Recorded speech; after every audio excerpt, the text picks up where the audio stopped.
Hello, this is a sad story. Meet Mercy from Sotik, who sat for her KCSE in the year 2022 and managed to score a C+. She's now serving a 20-year jail term following the series of events. So Mercy siku moja akaingia pale kwa mtandao. Kwenye aliingia kwa mtandao akaanza kuinteract na watu kama kawaida. So she met a man and they once agreed to meet physically, and of which they did. Jua insecurity, Mercy hakuenda peke yake. Alienda hapo na rafiki yake. So Mercy was with her friend and they met the man. And since it was too late, they decided kuenda wapi? Kuenda kwa huyo mjamaa.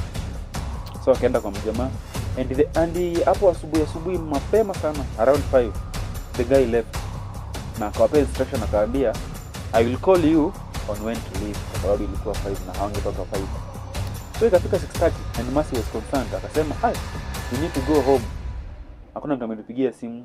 So Mercy akareach out kwa huyo mjamaa akamwambia, "Hey, ni aje boy? Si tunadai kuchomoka hivi sasa."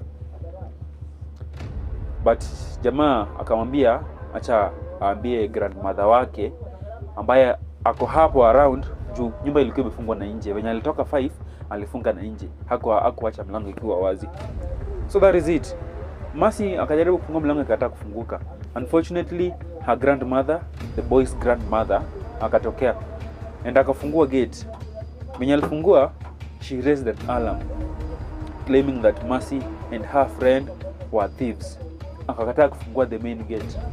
So katika hiyo hali ya kusukumana hivi kukakuwa na chaos.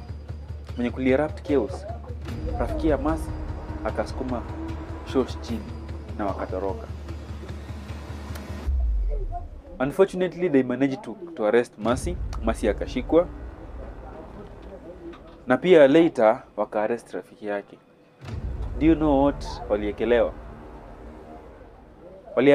Waliekelewa kesi ya defilement. They were told that this boy was a school boy. 1 hour later, the boy appeared kwa court ama kwa police station akiwa amevalia sare ya shule, full school uniform. And after running some tests, it was clarified that the boy had a sex engagement with the girl, Mercy.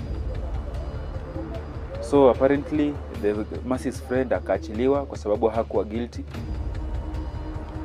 Na Mercy akawekwa ndani for 20 years. They tried to plead, but we know our country. Tunajua pale tuko. That's the story of how Mercy ended up in jail, and she'll be there for 20 years. Be safe, guys.